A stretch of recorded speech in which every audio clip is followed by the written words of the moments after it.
Here we are, Sunday, June 29th, 2025. I'm Larissa. My video diary. Time has come. Drink some skulls. Yeah, it has. Yeah, it has. Yeah. So I've spoken publicly a lot about Meghan Markle stealing from me, and a lot of people. She's stolen from a lot of people. You know, a lot of people have said that, takes inspiration. That's what she calls it.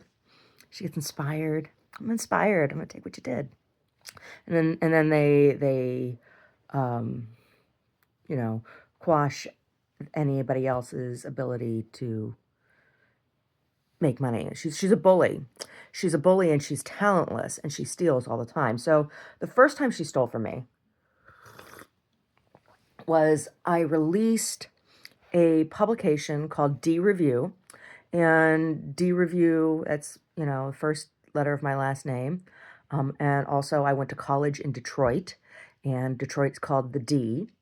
And so, and it was a periodical of a periodical printing of my portfolio at the time of the work I had done, and I was using it to try to market myself to publishers and agencies and things for my work, right? Well, the photo that was on the front page or on the cover came from a book that I did called Slow Fashion in My Own Style. And the book was about, it was like a slow fashion, burnt myself or something. I don't know. It was weird. It was about slow fashion, and it was about, making clothing or whatever. And anyway, I published that piece, and I sent copies to my school's library, a couple other libraries and stuff. And anyway, that photo was from that, and it included my husband and I, photo of my husband and I, right? Well, she took that photo, and they used that photo. It was in Time magazine. There were these wedding photos that they did, and the wedding photographer that they hired used my compositions for their wedding photos, right? Like they just took the photos that I made, and then reposed Harry and Meghan for the Time shoot in these photos, right? It was blatant. It was blatant. Well, then, after that, my house was burglarized. All kinds of shit was stolen. It's also around the time when I met Razan Azanoff, and when he married his wife, if they're still together, I guess they still are. He seated us with a Netflix executive at their wedding. Anyway, that was a few years after this.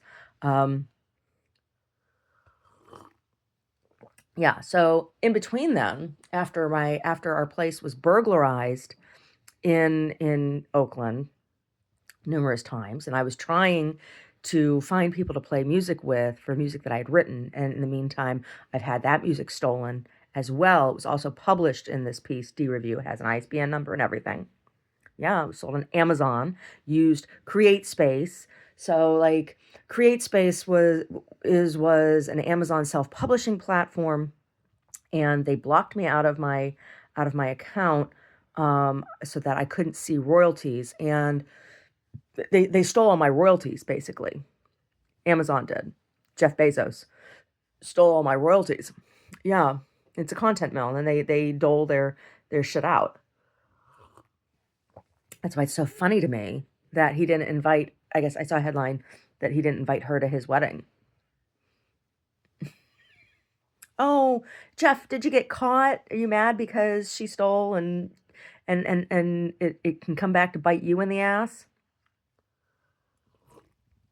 Yeah. So anyway, the Buckingham Palace did the Royal Art Academy in the UK came over and partnered with my college after that. I didn't get shit for any of this. And people at CCS like pretend like I don't exist, right? There's all this shit that happened, but I've had so much work stolen from that portfolio, and Megan continues to, and with Netflix. So I also have this other book that I self-published. It's a cookbook about. It's called "In My Kitchen on My Table: Lenten Tales of Culinary Traditions."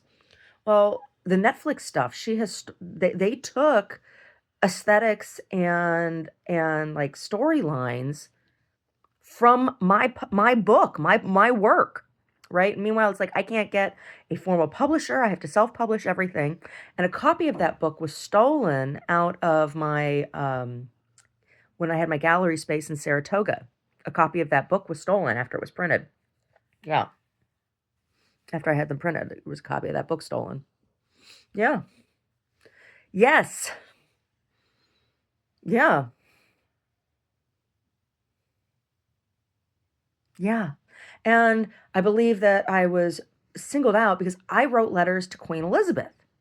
Why did I write letters to Queen Elizabeth? Because I thought it was so special. I could only write to a queen. No, I wrote to Queen Elizabeth because my husband's oldest brother and his wife were squeezing my mother-in-law over here for money all the time for stuff that was supposed to be, oh, healthcare this and housing that, and blah, blah, blah. I wrote a letter to Queen Elizabeth. I said, what is going on over there? It was my first letter to her. And explained what we were dealing with, and that, these are her subjects and they're squeezing money out of my mother-in-law over here, who is still technically one of her subjects because she's a citizen still, right? And then I got a letter back from Queen Elizabeth. Thank you for writing to me. I wrote to her a number of times and heard back. I got letters back from her twice personally, right? And then after that, I got 2 letters back from her, signed by her personal assistant. And then I sent my condolences when her dogs died, and my condolences when Philip died. And she sent me back a program from his funeral, and they sent me pictures of the babies of Kate and William's babies when they were first born. They sent me stuff, right? Um, and I wrote to Elizabeth in a very, very, human kind of way. It wasn't like fan mail. I wrote to her personally. I used to write for a group with the MA Center for AMA called Circle of Love Letters. And it's a technique, right? And I learned the technique in doing this program where you write letters to people who might be lonely, right? Or struggling with something. Well, when I wrote to Elizabeth, I appealed to her as a human being. I'm like, wow, I can't imagine being in the kind of position that you're in. That must be a very, very lonely position, because royalty is, right? The auspices of royalty and what it means, it's a life of loneliness, right? Because you're the highest of the high. There's no one above you and everyone's below you, right? That's a really lonely, lonely life, right? So, Meghan Markle doesn't want to have to do the work because there's all kinds of work that goes along with that. You're expected. It's kind of akin to like vows in the church, right? Because you dedicate your life, or you exist for service, right? Ostensibly, that's what it's supposed to be, to serve your subjects, right? To be the monarch. I mean, that's ruled by divine unction, appointment by God. And if you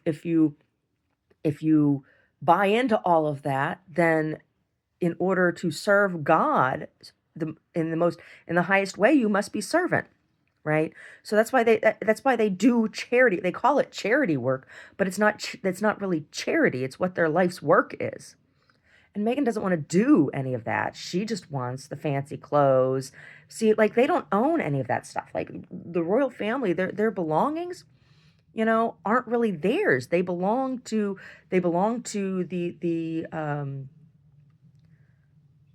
their subjects, to all of their subjects, right? And that's why that stuff, like, they're permitted to use it. What the jewelry, all the palaces, all that stuff, right? But it belongs to everyone, and that's why those places become museums, and their garments and things become museum pieces, because they're for everybody to see, right? And that's why she's so gross. That's why she's so gross. And then she has nothing of substance to offer, and so she steals from other people like me, right?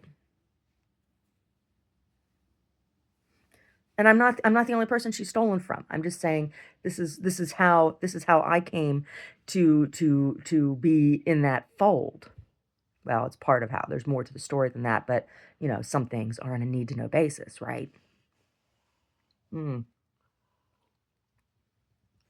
So she's disgusting.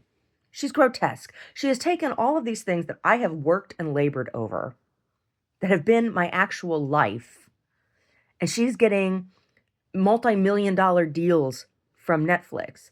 And it's like, who cares if she gets ripped to shreds in the media? She's still getting fucking paid, and I'm not. Right? So is it because of my skin color that I'm supposed to be her fucking slave? I'm sorry, bitch. You ain't no princess to me. No.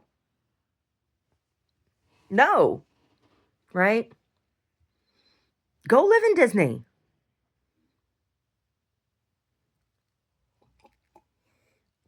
Go work Ren Fair.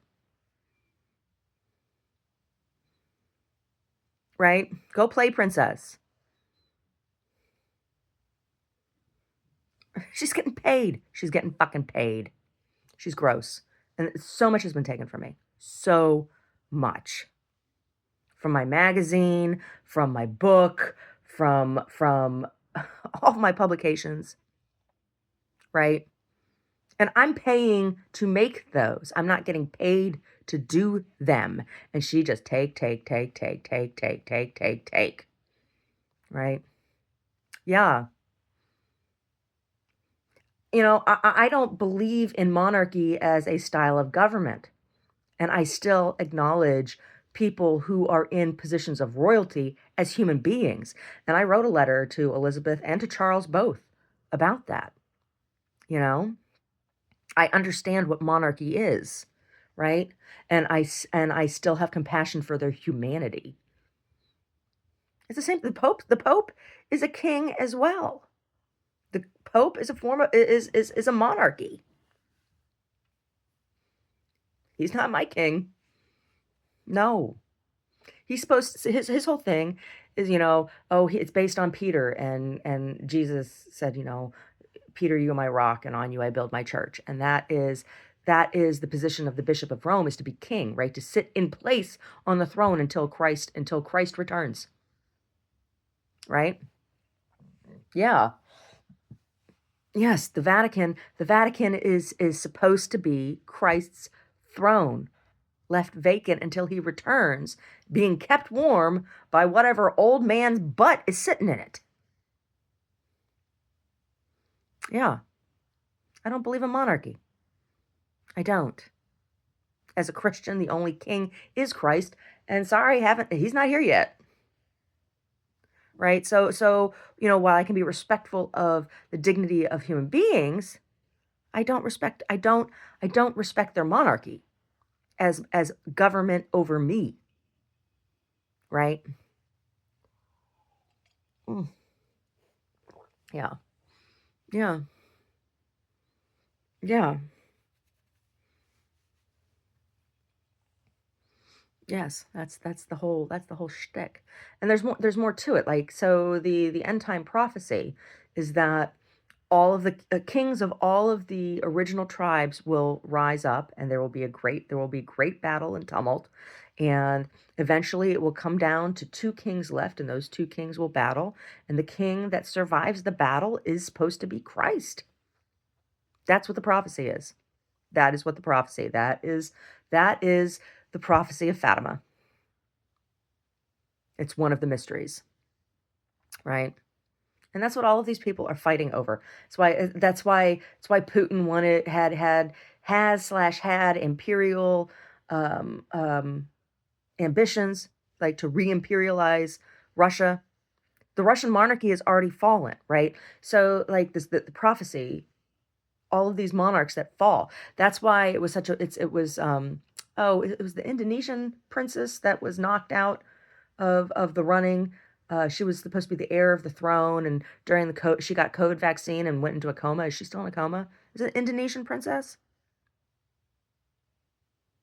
Yeah, I think it was something like that, right? And that's part of why it was like. I mean, it's always a big deal when a monarch dies and somebody else comes in succession. But it was part of the reason it was such a big deal when Elizabeth passed, because now there's Charles. Charles is in the running. Is Charles Christ? No, I don't believe so. Does that make him a bad person? No, it doesn't. But the other part of the prophecy is that when it comes down to the last two kings that are battling, one is Christ and one is the Antichrist. And that Christ will slay the Antichrist in the end times. All right? And Christ's kingdom will reign forever. The Christ. Yeah. No, Megan's disgusting. She's gross.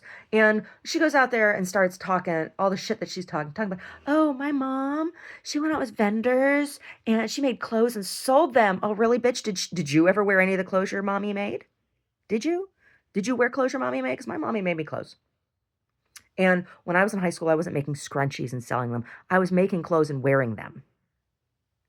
Right? Are you gonna start making clothes now too? Oh, that's part of, that's part of your thing. You're not allowed to, right? That's part of your contract. You're not allowed to make clothes. Oh no, you're not allowed to copy that off of me. You're disgusting. You're gross. You're grotesque. Yeah. Princess Price is right. Princess Price is right. Yeah. Yeah. You haven't done any of the work. You haven't done any of the study. And now it's looking like you didn't even push those kids out yourself. What do you do? What do you do? You go shopping. You go shopping. Mm. Ugh, yuck. Yuck. Yuck. Ooh, yuck. Jaximas. Yeah. Not even Jaximas. Oh. Hey, Brody. How you doing, buddy? Oh.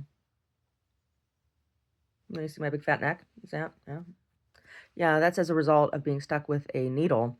So, like, my neck looks like that. It happened after I got stuck with that needle. I'm pretty sure it was a transgender male, meaning female to male transition. So I'm fairly sure that whatever they gave me was like a big hormone treatment. Because after they stuck me, like within the next like week or two, my neck fell and I started to grow hair in weird places that I've never had hair before. Right? My neck hasn't gotten any better, but the hair growth has stopped mostly. Yeah. Yeah. Yeah. Yes. I think so. On Facebook, one summer, I had never been to a pride parade. One summer, I was like, oh, I'll go down to a pride event in San Francisco, because that bitch that managed our apartment complex, who sexually assaulted me, was the director of the San Francisco Pride Parade. I'm like, oh, I'll go check it out. I've never been. Whatever. So the day that I was available to go happened to be the day of all the transgender events. So I was like, oh, you know what?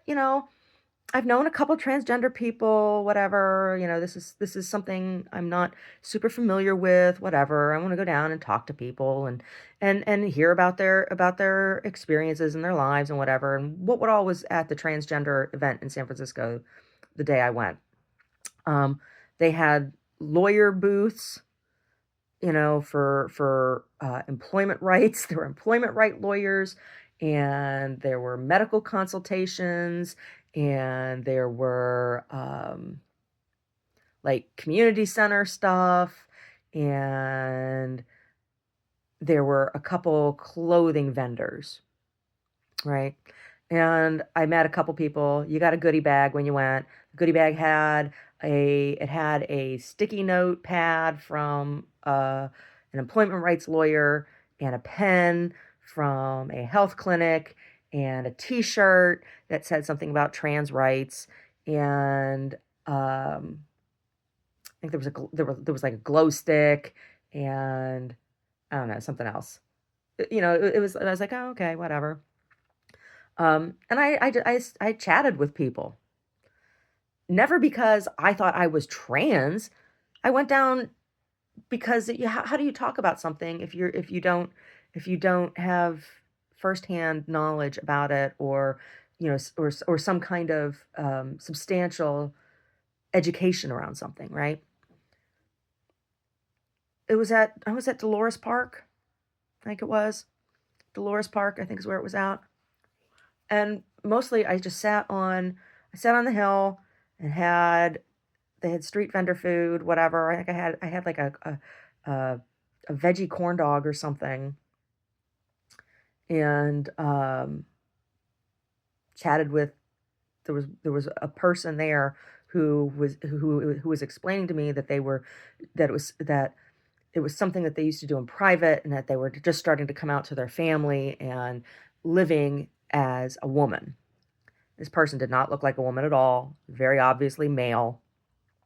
But there was somebody it was at the start of their experience or whatever, and I was like, oh, so we hung out together, and I never saw them before or after that, and then I wore the T-shirt, and the T-shirt was stolen. That T-shirt was one of the things that was stolen out of my apartment in Oakland. It was the trans rights T-shirt that I had. I had a picture of myself on Facebook wearing the T-shirt. So I guess that's why some fucking trans weirdo thinks it's okay to fucking shoot me with a needle. There was another person that I talked to who was at the event when I went around, and was just looking at what all the vendors were and everything, and seeing what it was all about. Who had talked about that they told me that they had actually been born with both genitalia, and that what is it called? It's not hermaphrodism. It's not exactly the same thing. It's what did they say? It was really interesting because they were explaining to me that you know they were neither really male or female, and that but that they were both, and that it wasn't like they said it was the first time I heard about the concept of two spirit people. I said, I'm not a two-spirit person. They said I literally have both parts. I was like, oh. I said, that must have been really hard growing up. And they were like, yeah, it's been really, really hard. And they were an older person. They were oh, probably like in their late 60s, early 70s, right? Um, it was very interesting talking to them, and they were saying that they had a lot of employment discrimination, because when you fill out paperwork, you know how do you explain that there's no space for that. And they said it's not even really transgender. They said that the term transgender for them on paperwork was still not accurate for what their lived reality is, but that at least it was not, check male or female, because which one were they supposed to check, right? That they have a physical anomaly, right? And that they don't fit. And so that there had been a lot of problems in their life in employment just for filling out paperwork. And just very, very interesting. Very, very interesting. And they were a very interesting looking person. They were very tall and slender, and it, you couldn't really tell. And I said, well, have you had surgeries of any kind? And they said, no, this is just the way I look. And they were very frank about, oh, I can't remember their name. I'm not sure that they told me their name. The other person that I spent the day, most of the day with, they did, and I can't remember her name. Um, but the person I'm talking about, like it was, they were very frank. They had if I talked to them on the phone and didn't see them, I'd say, oh, that's a male with kind of an effeminate voice, right? But if I saw them, I'd be like, I don't know, right? Like there's these rumors now, I guess, about Brittany Griner about being a male. That doesn't surprise me. And in fact, like sometimes you can tell. Like when I had never heard of Brittany Griner until Russia um, arrested them, and when I saw the first photos of that person, I said that's a male because they had an Adam's apple and very flat chested, right? But the Adam's apple, I'm like, oh, there's an Adam's apple. I said, that's a male. I said, that's a man. Who was this Brittany Griner? That's a man. But, so I don't know. Maybe they are. Maybe they aren't. I don't know. I don't really care because fuck the NBA and the WNBA. All of them make way more money than I ever have being a teacher or anything else. So fuck them. I don't give a shit. Whine all they fucking want. Oh, Caitlin Clark, you are a white girl. Boo fucking who? Called you a white girl? You are a white girl. Is it keeping you from getting your paycheck? No. But Meghan Markle can steal from me. Right? Like, bull fucking shit. It's all bullshit. It's all bullshit. It's all disgusting. It is all disgusting. Yeah. Oh, why was I interested in talking to transgender people? Like I said, I knew a couple transgender people, and my great uncle was long-term partners, married to a transgender woman. My Auntie Mum's youngest brother. I never met them. Her name was Irene, not the same as my Aunt Irene that I wrote letters with. My Aunt Irene that I wrote letters with, the letters that were stolen, were my Aunt Irene on the other side of my father's side of the family. The Aunt Irene that was transgender person, I never met. She was dead by the time I met my Uncle David. He owned a couple Sizzlers out here in the Bay Area. Anyway, I never knew her. But I knew a couple other people who were transgender through the years. Through the years, you never let me down. Turn my life around. The greatest things I found in you through the years. Anyway. Yeah. Yeah. So why was I interested? There's a lot of I was being told all kinds of shit about, like, I felt a kinship, not that I felt transgender, but I felt a kinship. I never felt like I was a man in a woman's body. I felt that I was discriminated against for being a woman with interests that were considered socially male. Sex role stereotypes, right? Yeah, that was what my issue was. And so I was interested in talking to people who might have some kind of understanding of that, or an extreme of that, right? Yeah. That's where my interest came from. It was not some perverse, like, voyeurism. It was because I was trying to find people to connect with who I had something in common with, right?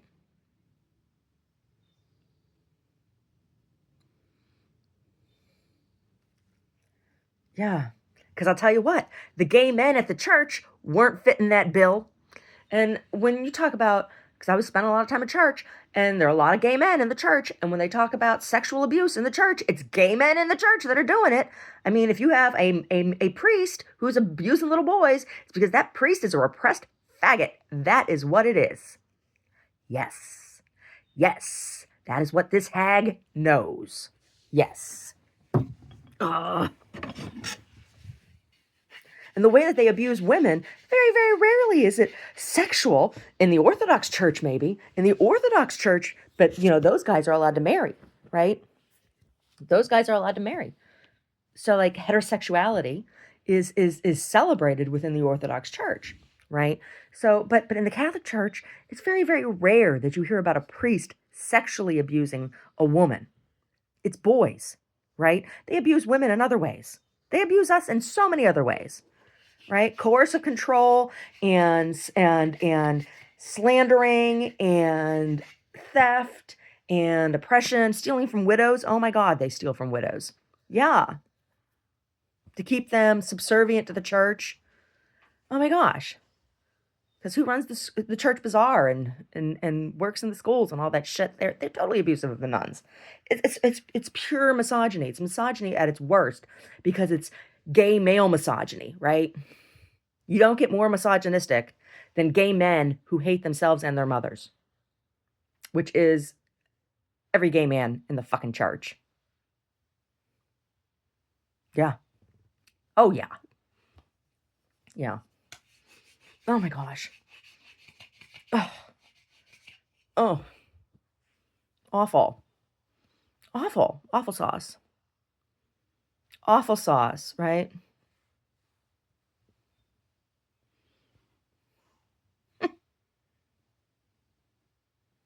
Gross.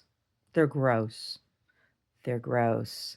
And they're all tied up. And the whole reason, like, the whole tie between, like, the whole Meghan Markle bullshit over here and the church is that the church is a monarchy. And that's why you get those strange bedfellows, right? Yeah. It's disgusting. It's disgusting. What do I think Meghan Markle should do? I think she should stop all of the bullshit trying to be, this mogul icon, everything. Just take care of your fucking kids. Be a soccer mom. Oh, but maybe those kids don't exist. Maybe they're not actually your kids. Oh, okay. Yeah. Okay. Mm. Mm. Mm. Whole thing's gross. It's all gross. So, got everything out of the old space and everything into the new space, and now it's just a matter of setting up the new space. Oh my God. Ugh. Yeah. Yeah. Oh. Yeah.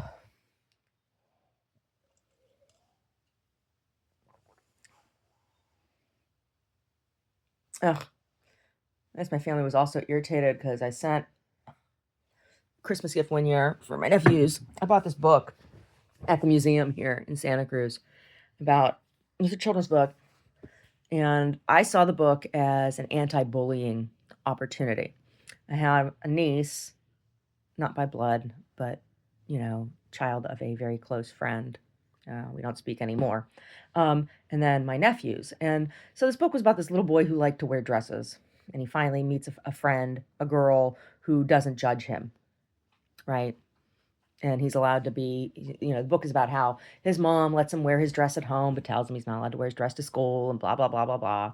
And then he finally meets a friend, a girl who he can relate to and doesn't judge him or make fun of him for wearing his dress. And he feels free to be himself. I can't remember what the book's called. Anyway, I got this book. And my niece that I sent it to, I wrote inside why I sent it to them. She had her mother, who is divorced from the father, had told me that the little girl was very interested in making clothes. and that it was something that she was trying to do out of paper and this stuff, and trying to make pattern pieces and making paper clothes for her dolls and things like that. And that she was saying at the time, "Oh, I think I want to be a fashion designer, blah blah blah, whatever." There's nothing wrong with wanting to be a fashion designer, with wanting to design clothes or make clothes, whatever. And I wrote inside the book. I said, "Oh, your mommy says that you like to make clothes, and I just want you to, you know, if that's something that you decide to do, you should be aware that in the fashion industry there are lots of different kinds of people that you'll have to work with, and you make clothes for lots of different kinds of bodies, and everybody's different, right?"